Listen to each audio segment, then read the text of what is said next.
Hey guys, welcome back to Boys and Ghouls Film Review. I'm your host, Sarah Stephenson, and this is my co-host, Mike Stephenson. Hi guys. And tonight we are reviewing this recent movie that just came out not too long ago. Yesterday, wasn't it? No, not yesterday. Oh, it came online yesterday. Not too while ago. Oh, okay. Well, this was anyway, we're just so you guys know, to give you a bit of a brief, we're only 6 days till Halloween, just so you guys know. Oh, is it really? Oh, I lost track. Yes. This is one of the reasons why I'm hitting Mike now. Oh, I'm sorry. Oh, yes. Anyway, moving on. So this movie. I'm losing track of days. Yes, you are. So anyway, so this is we thought we might make it a day of it by reviewing Never Hike Alone. Never Hike in the Snow. That was made in the year 2020. Yeah, we did did we do the review on the Never Hike Alone? Yeah, Yeah. the prequel, I think. Well, actually, this is the prequel. No, it is a Yeah, prequel. This story takes place 3 months Prior prior to to the the other event movie. of Never Yeah, Hike Alone. Yeah, so and that was another short featurette, whatever you want to call it, and this is right up there again, being another a featurette about 31 minutes. Yeah. But A lot the shorter. size doesn't always matter. It's A lot what shorter the content is. than the Never Hike Alone one. But Yeah. other than that, this one is pretty interesting. that- Had good camera angles, cinematic graphics, and a lot of other I mean, interesting I stuff. think everything's great. I mean, for a nice little compact featurette, if you want it, well, whatever you want to call it, it's damn fine viewing, guys. Yeah, I mean it's I think that what's the name of the director? Vincent DeSanti. Well, Vincent, he's outdone himself in this one yet again. Yeah, exactly. So anyway, this is how proud I am of him. He's ugly though, isn't he? I saw him tweet. Oh no, that was an actor. It was makeup. Sorry. Sorry, my mistake. Yeah, and he comes back as our ever so evil villain, Jason Voorhees. In the past, he had a stunt double playing opposite him, but he's now playing a different role in this movie. So I think he did his own. Actually, well, we'll talk about the movie in a second. But there's a part where they take his hockey mask off, and if that's Vincent with makeup on, No, it's a young Vincent. His name is Knightley. is that? Yes, yeah. It was mentioned Okay. in the credits. Okay. Take your word for it. Anyway, let's talk about the actors who star in this. I think I see some reoccurring characters in this one from Never Hike Alone, Well, actually- and in a number of other Friday the 13th that we haven't discussed. Well, I'll go through the written, directed, and the cast. Okay. Now, written and directed by Vincent DeSanti. He did the last one as well, the Never Hike Alone, which that was a good movie. Now you should watch, featurette, whatever. Now this is produced by had 9 producers involved. Yeah, exec producers, associate producers, blah blah blah blah blah. However, Tom Matthews and Vincent DeSanti were part of the production team. So, and Tom Matthews, I suppose would you call him almost a lead role in this one? Yeah, I would say. Yeah. I think I mentioned it to you earlier that he's the Ahab in this story. Yeah. I mean, do you want to explain to the people what an Ahab is? An Ahab, it came from Moby Dick. He's the guy who knows all the quirks of the bad guy, and it's up to him to stop him. Yeah, he tries to hunt him down and to take care of him and put him out of his misery, in other words. Or put everybody out of their misery so no one else gets killed and different things. But yeah, he is the guy. Yes. And 30 minutes into the story, he gets arrested. Yeah. Again, we'll talk about the storyline in a minute. Okay. In his past, his character did get arrested in The Friday the 13th, Yeah. Part 6. Yeah. Jason Lives. Yeah. Now I'm still going through the cast and everything. Okay, go on. You can tell the story in a minute. Sure. Okay. Now Tom Matthews plays Tommy Jarvis, a recurring role always. Yeah. Now Vincent.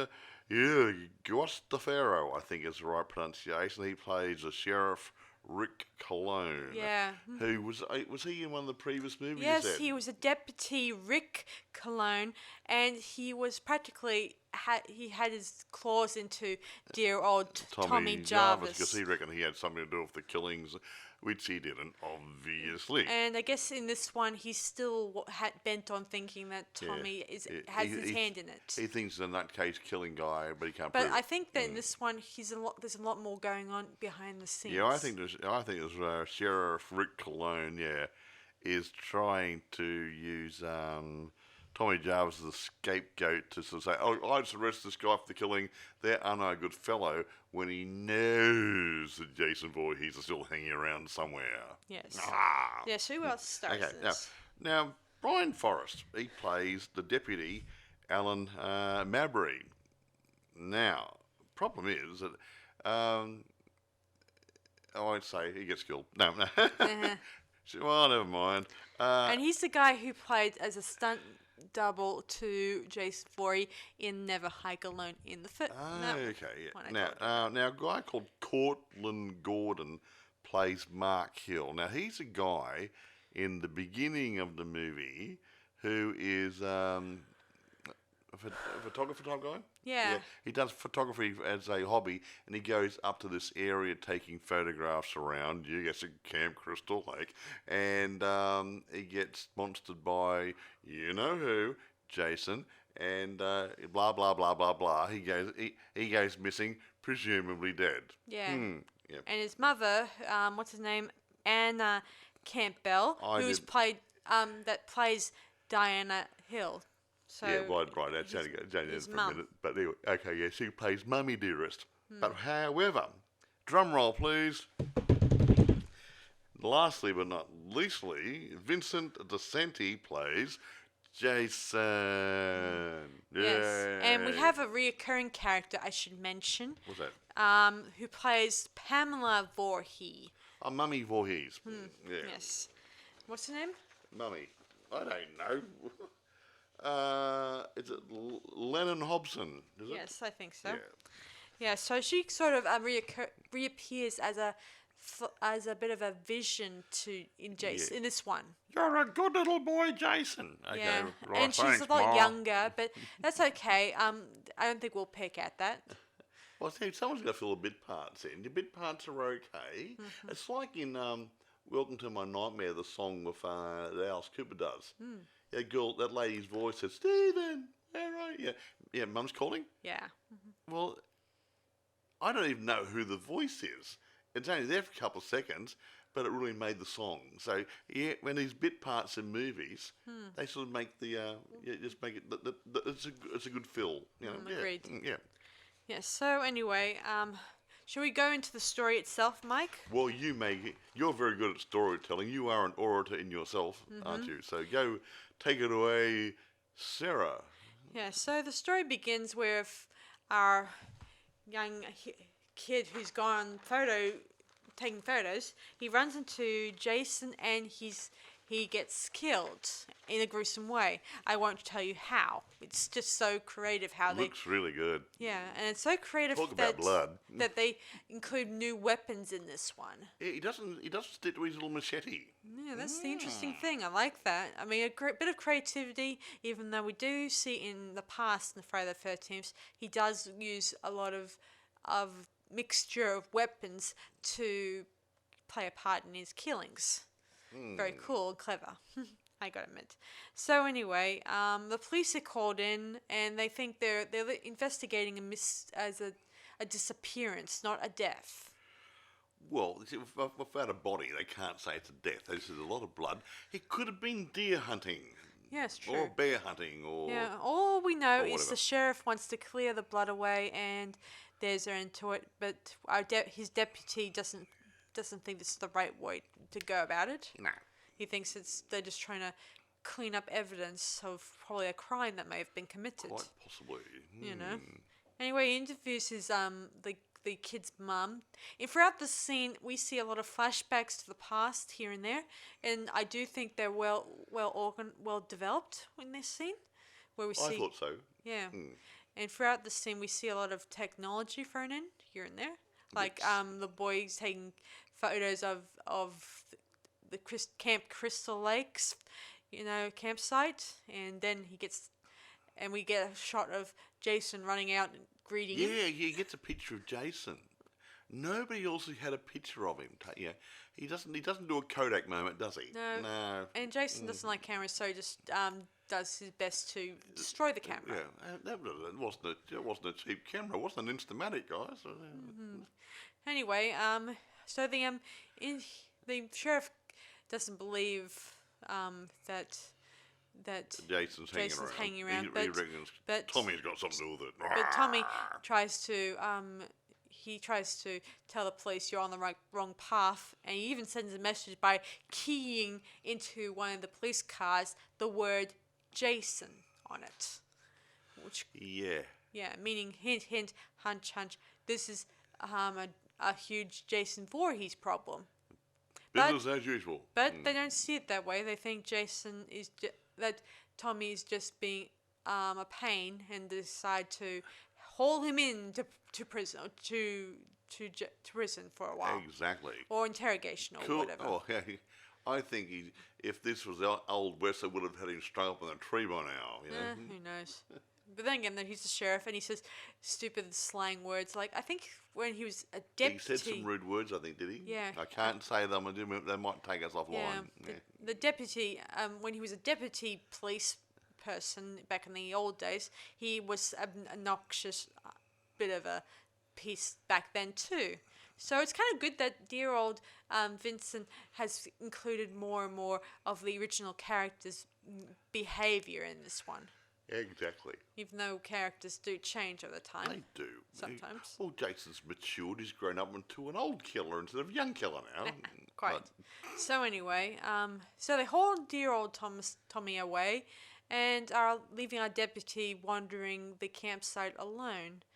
And it doesn't go so well because he gets tackled by none other than Jason Voorhees. And we cut to the credits. I know, 36 minutes. But we do believe that the deputy got killed. And his camera that's on his... the little police camera type things they have there to record everything. Is destroyed too. Meaning Jason could be causing a bit of confusion by destroying anything that might record his whereabouts. Existence. Now, if... He's not the only one because the sheriff wants to do the same thing. If Vincent DeSanti has an idea of... doing, not a sequel, an add-on to this, a sequel maybe, if you will, to take it from there. Tommy Jarvis would have to be cleared from the killings because the deputy was killed by somebody else at Crystal Lake while Tommy was in custody. Aha.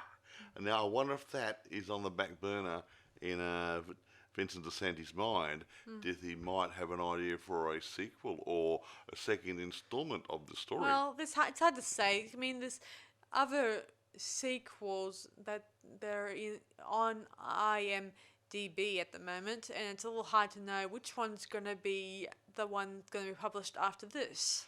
Yeah. I mean, there's dates on it, but dates could change, obviously. And dates do change all the time, and sometimes dates aren't even on there, so you don't know what's going on. Excuse me. Yes, I was left with the impression of which one's going to happen next after this one. I reckon this must be open for a second instalment, and I think gut feeling, Vincent DeSanti may have that in mind to continue where this left off. Yeah, he also dedicated this film to all the people who, during the coronavirus. The victim of the coronavirus. And their loved ones, as well as the healthcare workers and the first responders and on the front lines. Yeah, there's a nice dedication to all those people involved. So, Vincent sounds like a really nice guy. I agree, he does. Anyway, another thing about... Tom. Yeah, Tom also recently starred in a killer therapy movie that was released in year 2019. What was that one? It's an interesting one about What's it called? Killer Therapy. Killer Therapy. That's the name of it. Okay, wow, that's a strange name. He just showed me, just so you guys are aware, I'm in contact with Matthew, and he gave me this trailer to tell me about to tell me what he's been up to. Yeah, so Sarah's been contacting a lot of people in the industry, in this genre, obviously. Lots of good guys, hasn't she? And to get lots of good feedback from them. So And, if you guys haven't checked out what that particular movie yet, I suggest you definitely go check it out. Well, I haven't. You haven't told me about it, so I'll have to look at it. So You say it was a good movie? well, he says it looks pretty interesting, but it was just a trailer he showed me. Oh, okay. So we'll see if we can get a copy or buy a copy or do something with it so we can have a look at it and do a critique on it. Yeah. That sounds like a good idea, doesn't it? I do wonder what's going to happen next in this Never Hike Alone franchise. Well, it's getting like a franchise, isn't it? Yeah, I mean, I know that it's supposed to be a fan film, but it seems to be a step up from a fan film. I reckon, honestly, Vincent and his crew are making a product comparable to an A-class movie. They got the talent, they got the skills, and I reckon if they had a full-length feature script to work with and they had the money behind them, they would put some of the current movie makers to shame. How's that? Is that good? That's a good way of putting it. Yeah. And I agree with you on that point. I mean, That Vincent is on the right track of becoming possibly the next... next Spielberg. Or next Johnny Carpenter, depending on what you're looking at. Okay. Hello. I like John Carpenter. Yeah. Depending on what we're going for. And I do think he's heading the right direction with his skills. Or he could go anime and do it Tim Burton. No, I'm sorry. But then again, I don't know enough about him, obviously. So anyway, do you want to rate this now? However short this review is. I mean, it's a short feature. It only goes about 30 minutes, like I said. And it's not much to say about it because there's not a lot of information readily available apart from the storyline. Yeah, and apart from I got from nice and basic acquaintances and a few stuff I found on my own. Yeah. Now, there is one thing. I mean, if you're looking for a story with a lot of backstories, this isn't one of those. It just goes straight in. There's no, why is this? What's his motivation? No, it doesn't happen like that. It is just a whole lot of stuff just happening once. Whack, 30 minutes. I like to think that he kills people just so he can get at least 5 minutes of alone time with his mother. Because in that scene where he kills the boy and puts it near the remains of his dead mother. Yeah, he got a shrine for his mother there, and I think, that may have something to do with it. And we get, say, 5 minutes of so when he kills somebody, he brings back his mother in his mind or something, right? Yeah. Now, it reminds me of Norman Bates in Psycho. Yeah. They had a very strange relationship, and Norman was a two-part mind person. Jason Voorhees might be similar. Yeah. He might be playing mother and son in the one body because mum originally was protecting her little boy, then she got killed, and Jason Voorhees is still killing for himself and for his mother. So who knows? Interesting concept. And I can't wait to see more of this. More blood, thank you. No, I can't wait. It's not about the blood. I often think this one is like the first parter to a three-parter movie. You know, like in stage productions, they often have three acts.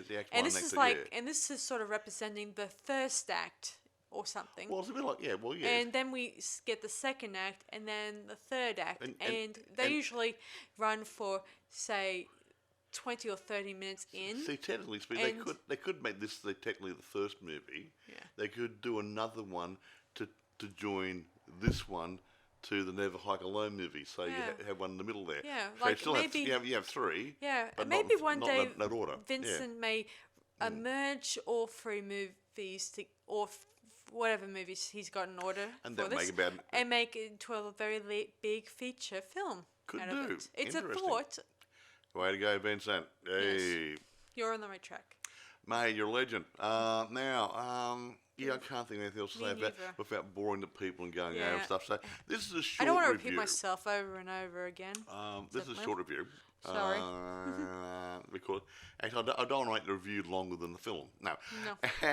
So No, I can't think of anything else to say, so I will rate it, and because I do like fan films and their content and the enthusiasm and everything else, that helps. But the quality of this production, I've been given a couple of things tens recently, and this has to be 9.5 to 10. So, because of the effort being put in, and I mean the talent put in to actually bring this to life, and when you really think about it, there's not a lot of interaction with people. It's usually one-on-ones, and that's really hard to get a good storyline and interaction happening if there's not a lot of people involved. True. So, Vincent DeSanti and crowd, I'm going to give you guys a 10. I'm going to give him a 10.5 because I love it so much. Oh, gee, hey, he won't sleep for a week. Anyway, thanks. I do hope you guys continue working on this film project out there. Vincent, and to all those other people involved with the production, not just the producers, the cast and crew and whatever, crikey guys, you're onto a good thing here. Yeah, I think that you guys are onto a good start, and I can definitely see a very big, bright future ahead for you guys if you continue making films like Johnny this. Carpenter, look out. Eh? Yeah, John Carpenter and whoever else. George Lucas, Steven Spielberg, all those other guys. Hey, there's new blood coming through. And Max being a horror genre, there's going to be lots of blood coming through. No. So anyway, thanks for listening to this podcast. I'm sorry that this can't be a very long one like our usual. You know. But I just hope it's been very useful to you guys and will prove very wonderful when you watch the movie yourself. Yeah, now, it is available on YouTube at the moment. Yes. Okay. You could probably go out and get a DVD of it. Can you get a copy? Yeah, you can probably. How about Never Hike Alone? Is that on DVD? That's on DVD too. Okay, if you like this one, you do the right thing. Have a look on YouTube. But if you like it, go and buy a copy. That helps these guys make the next movie. And also have a look for the Never Hike Alone movie, which was done, what 2 years ago, was it? Yeah, 2017. Yeah, that was really good too. So yeah, if you like this one, go and have a look at the other one. If you like some found footage films, that's not. I would give that a definite 10. It had a bit of that little handheld camera sort of stuff, but it works. I really hate overdoing handheld camera found footage things, but sometimes it works. It works in these sort of productions. Yeah. And I do think that thanks to this Never Hike in the Snow, it's a step up from what they did 3 years ago. I think in a good way. I just meant like step up. I think they're getting better at their trade. I think they're getting better and better is what I'm saying. A bit more polished. I mean, the other one was good, don't get me wrong, but I think this one shows a little bit more skill, a bit more what's the word? Maturity in skills, whatever. Yeah, it's showing talent. like you're progressing very well. Yeah, great stuff. Anyway, let's wrap up. Okay, so this is Sarah Stephenson and Michael Stephenson saying we'll see you guys next time. Bye, guys. Bye.